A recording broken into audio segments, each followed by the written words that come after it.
Bro, Yeah. guess what? What's that? So I was talking to my therapist, Okay. and she mentioned this thing called the vagus nerve. Is it like your gambling nerve? Interesting, maybe, but it's VAGUS. Got you. This is the nerve in your body that's responsible for fight or flight. Oh, is there another aspect? There is, and this is what we're talking about today. I thought this was really cool, and I've never heard this before in my life for humans. And really, there's 3 triggers to stress. It's fight, flight, or freeze. Oh, I think most people have heard of fight or flight, Yeah, but I hadn't heard of freeze either. neither. It blew my mind. So in this episode, we're going to talk about the freeze response to stress and why you should be aware of it. Yeah, and you know what? I'll talk a little bit about why this came up in my therapy session, because Ooh. I ain't scared. I mean, I'm scared. You don't freeze on us. It may happen. If the episode just cuts to music, it's like, you'll know what happened. All right, bro. Let's dig in. Let's do it.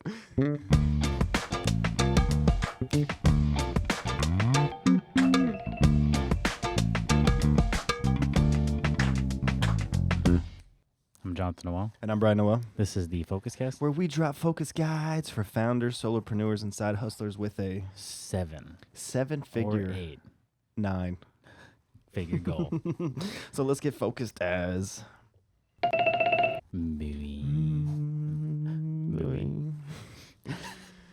Okay, bro, what do we got? All right, so we're kicking this one off. A little bit of fight, flight, or freeze. Looking more at the freeze response. Yep. Like we mentioned, most people have heard of fight or flight. Yes. But when you first brought this up, I was like, freeze. Yeah. I never heard of it. Pretty cool. So this is coming from NCBI, Exploring Human Freeze Response to a Threat Stressor. pretty specific article. Yeah. I wonder what it's about. The phrase fight or flight was coined by Cannon in 1927. Yeah. That one's been around a while. The freeze response. So this is the freeze response in animals called tonic immobility. May be useful when additional attacks are provoked by movement, or when immobility may increase the chance of escaping, such as when a predator believes the prey is to be dead and releases it. Yeah, so this is what you hear, like, if a bear attacks you, act dead, because then it won't chase you and mutilate you. Yep. So when I was reading this study, the freeze response in animals has been documented for a while. You're right. Like opossums would be the main example. Yes, and this is a freaking wild reality. You ready, bro? Let's hear it. For the possum in a freeze state, their brain locks up and they can't move, to the point if another animal is eating its guts out, it will stay frozen. Ouch. Yeah, man. That's wild. That's pretty brutal. Yeah. Would not want to be a possum who's frozen getting eaten alive. So, yeah, like bear attacks, animals, the deer that freezes and you run over it, the squirrel that just runs and then stops right in front of the car and looks at you, right? Like, so these are all things we're familiar with. Even like with mice, like you see a cat, they're playing with a mouse, it acts dead, and then as soon as the cat stops, it runs away and gets away and made it. Yes. And I've literally seen that happen. Yeah. So it did save its life. Yeah, which is so wild. So how does the freeze state, what are some examples of the freeze state in humans? All right, so this is coming from the Guilford Press, 2022. Barlow's description of an adaptive alarm model suggests that a freeze response may occur in some threatening situations. Yeah, so this is like, it's funny that 2002 wasn't that long ago. Yeah, no. No, it wasn't. Considering the fight or flight was coined in 1927, so apparently Barlow here did some research in the freeze response in humans, and as recent as 2002, which is pretty wild. But the literature suggests that a relatively high percentage of rape victims, which this is extremely tragic, feel paralyzed and unable to act despite no loss of consciousness during the assault. So it's a freeze state. If I just freeze, this terrible thing will stop and it will go away. That's about the harshest, most horrible reality there is. Yeah, no kidding. And again, like, it makes sense. Like, you can fight, and some people fight, but if your abuser is stronger than you and you can't do anything, right, and you can't run, you can't do, like, yeah, you probably just freeze. Yeah, you just freeze. So what else is there left to do? So in this article by the NICABM, look that up. I don't remember what it stands for. Many times we see freeze in response to childhood trauma, and if you think about it, like we just said, When you're a kid, you can't do anything about it. yeah, you can't fight. You're too small. You can't run because where are you gonna go? You're not, yeah. You don't even know your world outside your house. So where are you gonna run to? You know, like your house and the neighbor's house. Yeah. And everything else is a mystery. Yeah. So you freeze. Yeah. Yeah, pretty wild, huh? It's brutal. Hey, bro, in like these scary movies, Oh yeah. when someone just freezes up right before they're about to Oh, get, and we all make fun of them. and you're all laughing, you're like, what is this? Come on, just run, dummy. Yeah, Is you're this so what it right. is? I never thought of that. This is exactly what it is. And you're like, come on, dude, if it was me, I would be running. Oh, that's such a good point. But you don't know. You might freeze. You might freeze right up until the point where you get, your arm sawed off. oh, that's brutal. All right. So let's look at the brain during the freeze state. This is pretty interesting. This is also coming from NICABM, an article called, not called anything, When We're Dysregulated. Yes. Whether that be in hyper or hypoarousal or our prefrontal cortex, which allows us to think critically, goes offline, while our limbic system, which drives survival behavior, may be responding to threat. It takes over. Yeah. Isn't that wild? Like literally the prefrontal cortex just goes offline. It's like, nope, this isn't my job. I'm taking a break. Wow. I'm out.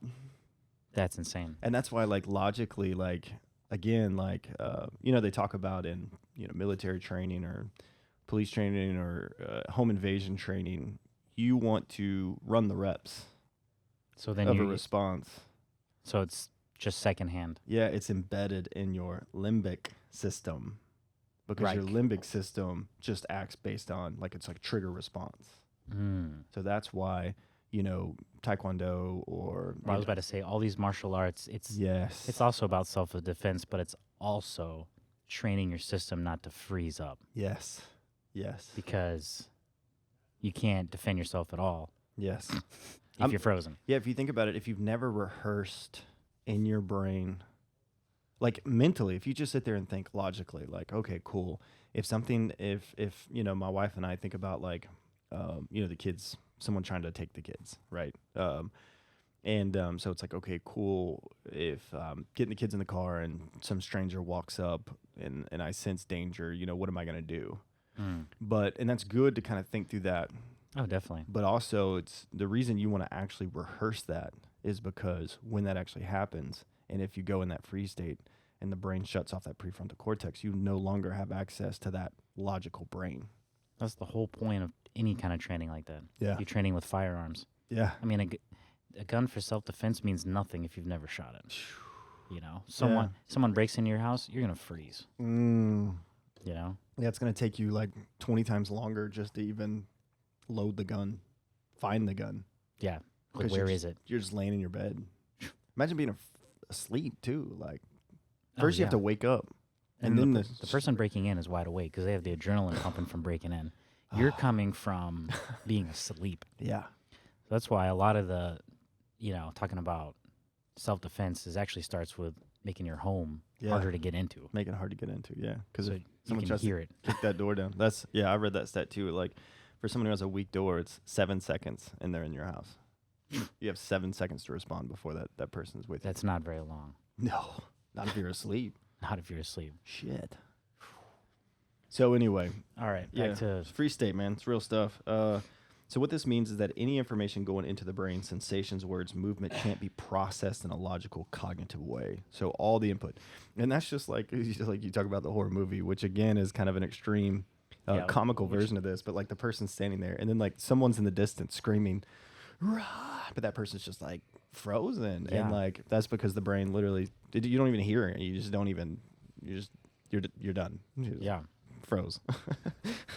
So kind of like what we were saying, like all the trauma responses, this is involuntary. Yeah. I don't think you choose, I'm going to freeze. I can't just do right now, bro, I'm going to freeze up. Yeah. It'd be pretty amazing if we could do that. Like you could control your body and mind to that degree, but yeah, it's involuntary. Yeah.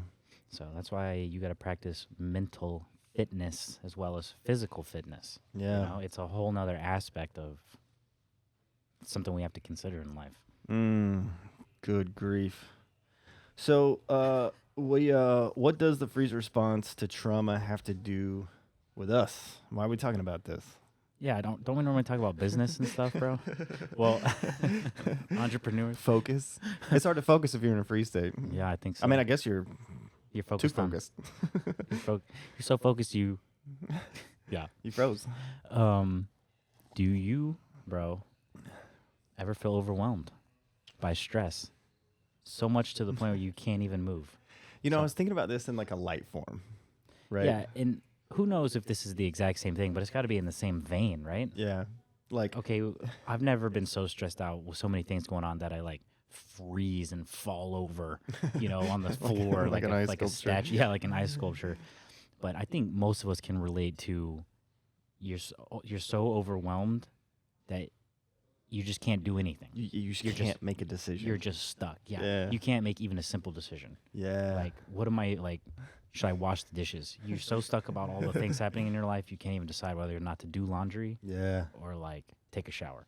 Yeah, and there's it's probably a healthy balance between we talked about in one episode to where our brain only has so much decision making power in a day, and once that decision making power is reduced Used to up. zero, and it's like when you get home and your friends or your spouse is like, hey, choose dinner where we're gonna eat. That's like the age old funny argument Yeah. that married people have, and it's just like we're sitting here arguing for 15 minutes, but Because literally it's the end of the day. yeah, and like you literally have no power to make a decision. But like, so I think that's a little bit of a different vein. But if you think about like being so stressed out, you're struggling to pay the bills, and then your boss comes and screams at you for some, whatever, and then you're just froze. Like you just can't even. You feel like you can't even breathe because you just don't know what to do. And I have experienced that before, and I think that's probably more common. Yeah. Than like being frozen on the side of the road while another animal's eating you, right? or being in a barn and some dude with a mask and a saw is coming after you. And you freeze up. Yeah. Being chased on the woods. But yeah, so this is, it's a response to stress, and I think it can be. What do we say? There's acute stress and like long, yeah, long-term, or, chronic. Yeah, there's like a major stress event, like a car wreck or something like that, to where you freeze. And then there's, like super long-term stress, but you may have 3 or 4 stress triggering events in one day, a family thing, a work thing, a friend thing, and then all of a sudden you just feel like you can't breathe, you can't move. Yeah. It's brutal. So the other piece of I think that it relates to us is I love introspective work. I always have. Like, why am I the way I am? Yeah. Why do I respond to things a certain way? Why do I feel a certain way? When I'm happy, why? When I'm sad, why? Just all that kind of stuff. I've always appreciated and loved doing introspective work. And so one piece of this that I thought was pretty cool was this said that a lot of times humans a freeze response is to childhood trauma. And like we said, Makes sense. you can't get fight. away. You're too small. Yeah. You can't go anywhere because your world is right there in that small bubble. And so Yeah. you freeze. Can't go get a job when you're 5 years old and live by yourself. Yeah. This is not an option. Yeah. Yeah. So. So, bro, Yes. how did this come up in your therapy session? So this is what's so. This is how we started the notes to begin with, right? I know. We. I think this is our first episode with a little bit of a cliff, a little bit of a hook at the beginning. Whoa. So if you made it this far. Yeah. So okay. So this is how this came up. This is wild. Okay. So so I am currently doing EMDR, which again I forgot what that stands for. Electronic Drive movement. neuro. I don't know. But I'm doing it. I don't know what it is, but I'm doing it. But essentially it through your rapid eye movement, and your optical nerve is pretty close to your brain, so the rapid eye movement helps you engage different parts of the brain that you typically don't engage, and pulls up some of the subconscious things. Nice. So, and again, that's a pretty rough, unexperienced definition. So if you're an expert, feel free to laugh at that.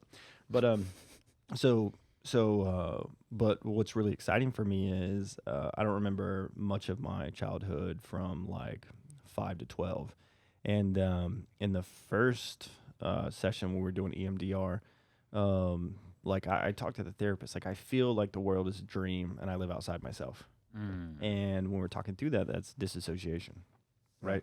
Which we talked about last. Well, we're gonna start dropping our just personal progress videos, and we talk about this. I go into this in more detail, but in the context of this specific subject. So when we were going back in some of those memories, and when I was looking at myself, I'm 40 now. Some of these memories are like 5, 8, and 10. When I was looking at those memories, I was silent, and I remember talking to my therapist, and I was just like, I'm pissed at that kid for being silent. Well, when we were talking through this, and she's like, well, there's different responses to trauma, whatever the trauma is. It can be light trauma, heavy trauma. It doesn't really matter. That's not a thing. Whatever it is you're experiencing, it's your perspective of it. And she's like, it's not that you were silent intentionally. You were frozen. It was your stress response. Right. You're looking at yourself just for the viewers or the listeners. Yeah. Like you're going back to the old memories and looking at yourself as somewhere between 5 and 10. Yes. So I'm a 40-year-old with all this. And then so you're looking at this kid and he's just sitting there. And you're trying to break through, and then there's nothing. Yeah, he doesn't even look away. He didn't even look at me. Right. So then you get agitated. Yes. And I'm like, why are you talking? Hey, if you believe in time travel, what if you looking back at him feeds back to even more? Actually, that's the whole thing of EMDR is like you you're reinforced right. it in the future, Dude. So it is time travel. Whoa, you're just blowing my mind. I'm just messing. It's bud. inside your brain time travel. Yeah, who knows? What if you were feeling the stress from your future self? Not, maybe. Maybe. That took on a whole nother level. Oh man. So for me it was pretty reassuring, I would say, and comforting in understanding the stress trigger, and I was able to. Right. This is where it came up. She said, "You're frozen." Yeah. That's your response. That's my stress response. So you can't be mad at the kid. Yeah. Because he can't do anything. Yeah. Don't be pissed at the kid. The kid being your younger self. Yeah. You can't be mad at your younger self because just like we're talking about, you couldn't run. Couldn't run. You couldn't fight. Couldn't fight. I mean, I guess I could have. I guess I could have burned the house down. But I did not. This was before I was born, so.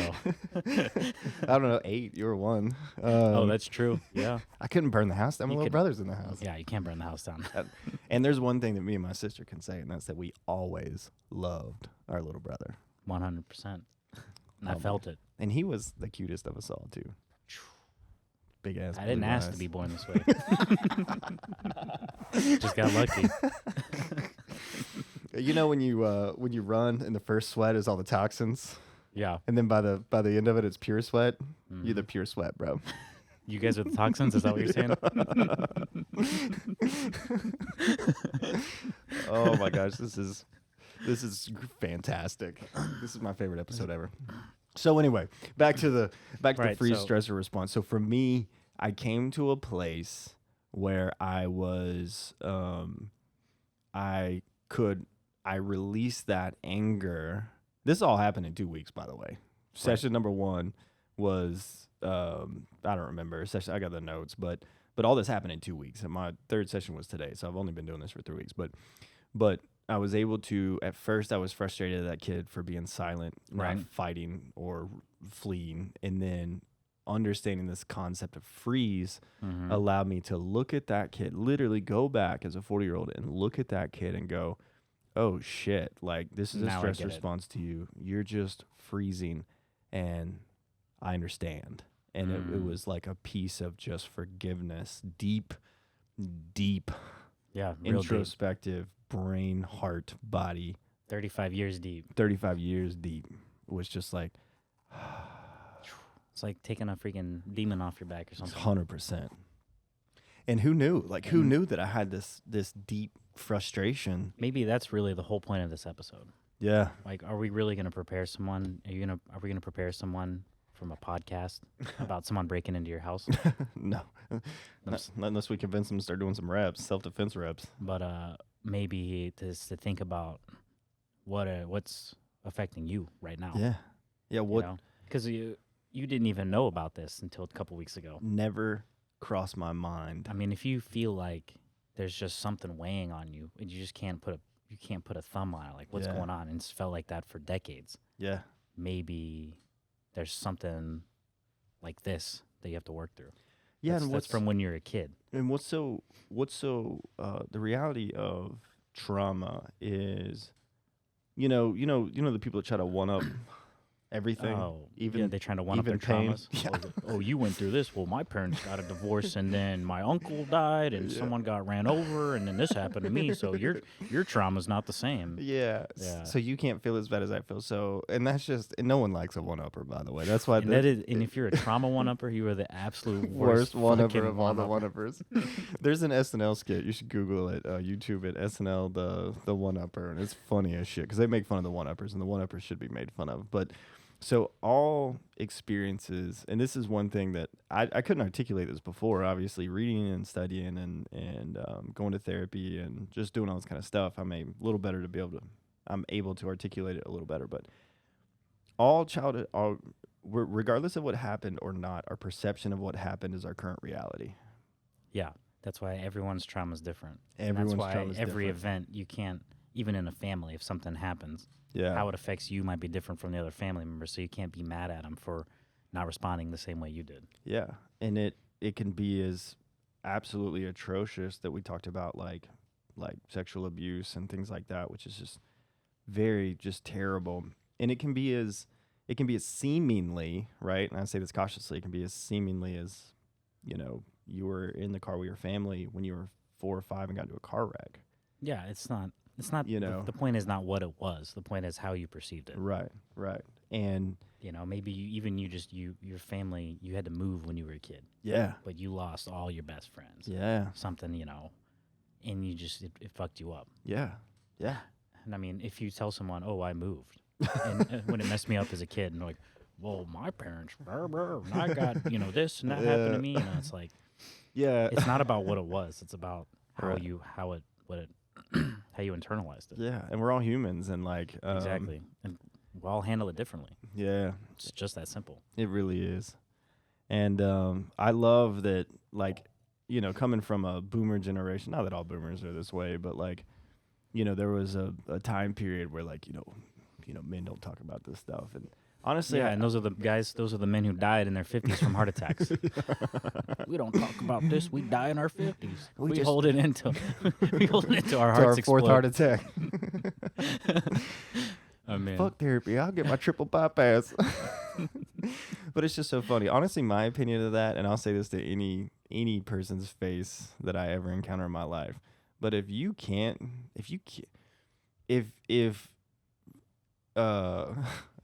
it's funny, my brain's saying a lot of different things right now.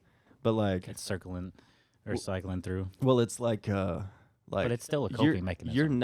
You're a child. That's exactly what it is. If you can't, and I say that because some people just haven't come up at the time in their life where they're ready to work through it, and I get that, and it takes time, whatever. But if you're just one of those people who's like, I'm never gonna do that, blah blah blah. That's really just the immaturity. Yeah. It doesn't make you it can doesn't do- make you a man. That's what I'm trying to say. It just and you makes you a can- child. And whatever you want, I mean, if you're not judging, that's a whole different story. Yeah, If you're totally like, different. Hey, I'm not judging. I'm not gonna do it. You can do it. Yeah, like But the people who are like, you did what? You went to a therapy? Yeah. I I love that our Uh-oh. version of ignorance is always a redneck. Yeah. We did grow up in the South, That's true. and we still live in the South. But it's true. I think a lot of Southern men's therapy was like, going out to hunt, and they're like out in the woods by themselves, which is a great form of therapy, by the way. No, I mean, that's like no slam on that. That's if good you shit. can spend hours in the woods by yourself and like In you're your own content, thoughts. then that's actually impressive. Yeah. Most people can't do that. I know. So, but All right, I mean- so yeah. so All right, bro. Let's hit some. So this is pretty interesting. So Yeah. I wrote these solutions. This is a little bit out of context, probably something that we won't use in our everyday life or in a year or in 10 years of our life. But I actually just thought this was super cool. So that's why I included these. So if you're interacting with someone in a freeze state, and again, we can make this as like your spouse comes home, your friend comes home, your girlfriend, boyfriend comes home, and they're like super stressed and they're just like the deer in the headlights, right? So this can be as applicable to that, or as like someone's literally in a super freeze state from serious trauma. So anyway, probably more likely on the left that we would experience. But I thought this was pretty fucking Yeah, cool. this is definitely some useful information here. This is also coming from the NICABM. It was a great article. Look it up. So First but, one, bro. Avoid making eye contact. Yeah. So normally, like when you're talking with people, you Yeah. make eye contact. Yeah. But if they're in a freeze state, It may be too intrusive. that's pretty wild. That makes sense. Yeah. If you think There's- about that on a deeper level, it's pretty wild. There's a lot going on. Yeah. I guess you say there's a lot going on, but they're in a freeze state. I don't know what's going on in your head in a freeze state. There's no telling. No telling. Don't offer touch. It may feel violating, which makes sense. If someone been stressed out and you like went to touch their arm and they pulled away, Yeah, makes sense. Like, I've definitely met people like that. don't touch me right now. Yeah. Make sure to ask for permission. Yeah. This Hey. is good. Can I do this to help you? Yeah. Do you mind if I sit right here and Yeah. talk to you? Trauma strips people of choice and control. Yeah. Plain and simple. So ask for permission. Yeah. It's pretty good. Work at a slow, gentle pace. Obviously, it's like, unfreeze. Why are you fucking frozen? It's like, What do you mean your day was stressful? My boss did that. yeah. Always back to that. Get out of your head. Back to that voice. What's wrong with you, boy? I know. I gotta stop. I know. For all the Southern people listening, they're gonna be like, "How come every time they're talking about someone being a degenerate, they use a Southern accent?" The northern people will appreciate that. Southern people won't. It's just honestly, it's the only reason we don't do is because I can't do a northern accent. But But there's some northern degenerates as well. Oh, dude, there's degenerates everywhere. You kidding me? Hey, I've traveled to a lot of places. Yeah, and I've you have. worked, and you know what? You know what I learned? A small town is a small town. Doesn't matter. It doesn't matter. I've seen rebel flags in small towns in Wisconsin. You know, it's a small town mentality. Yeah. It's not a northern or southern Yeah, thing. Trust me. that's the truth.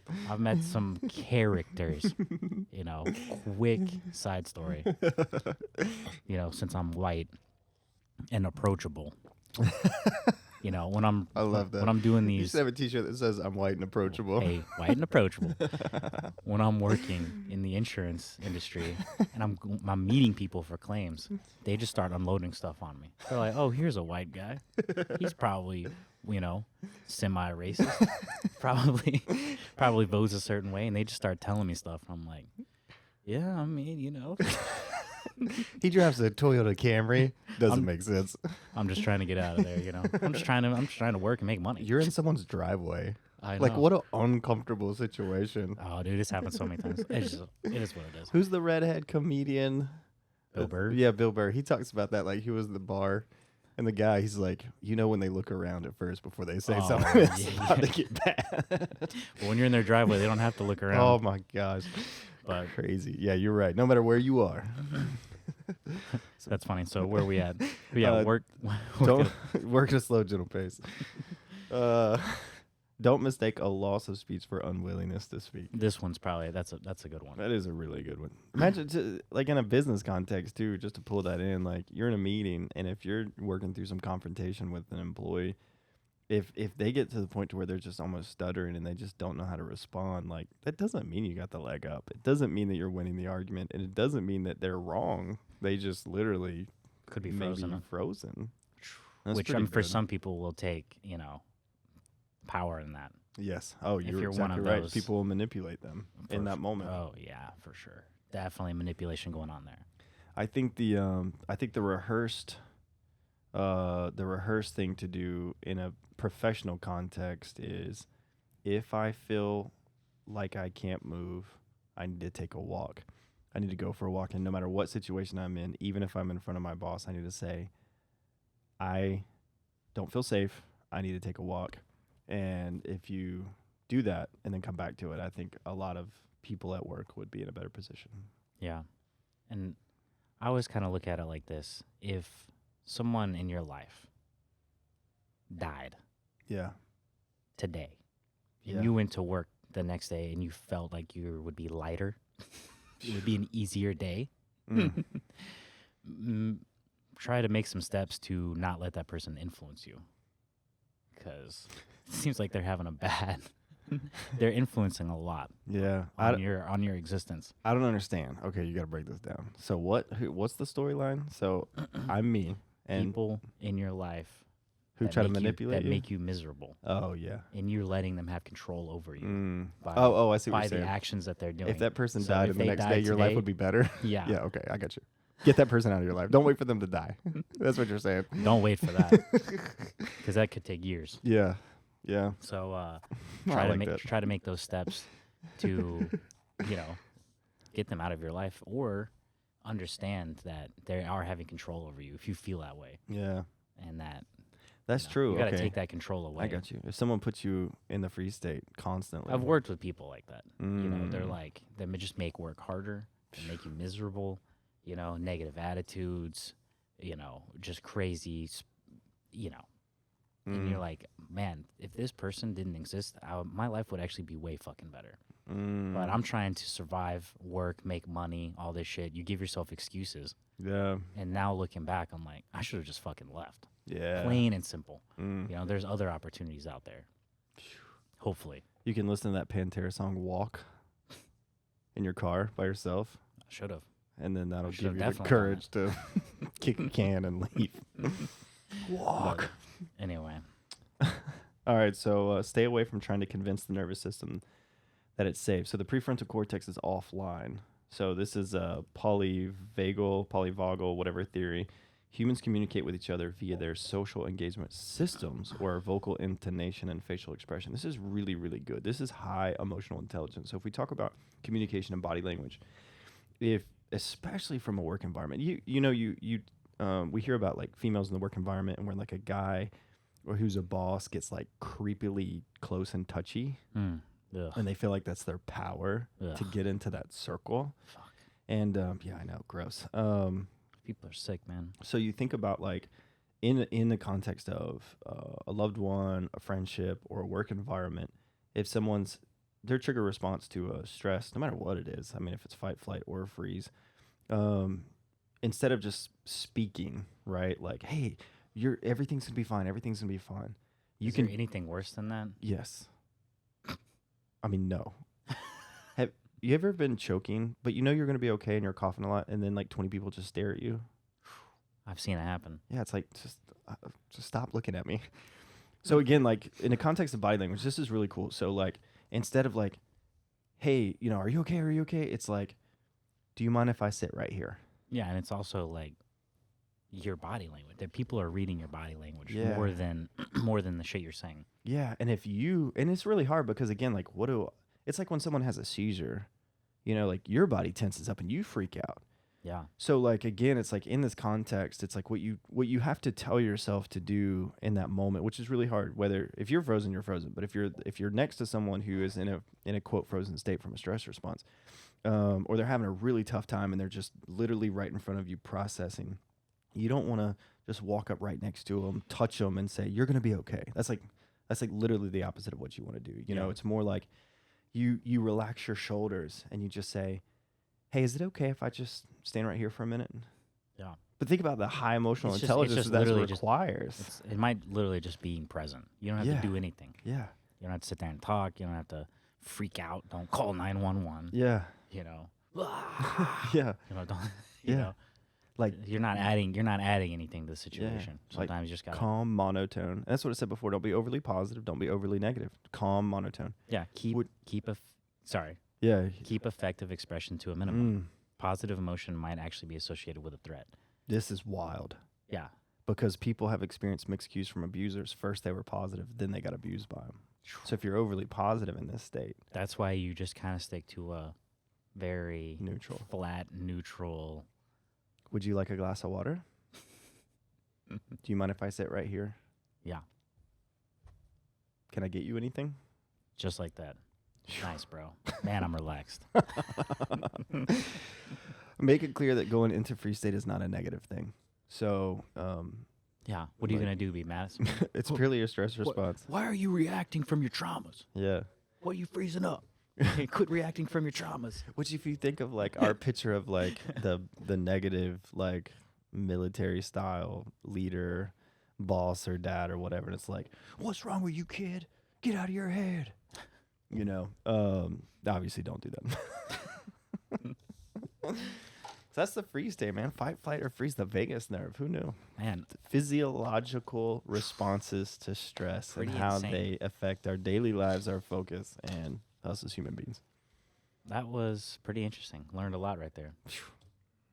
Awesome. I think it's pretty wrapped up. You got anything to add, bro? No. Let's do this. Don't hit the thing. Thanks. Thank you for listening to the FocusCast. Go to youtube.com/thefocuscast and slap that subscribe button. Head to thefocuscast.com to share what you In want to hear podcast next. outro history. Go forth and be focused as boy.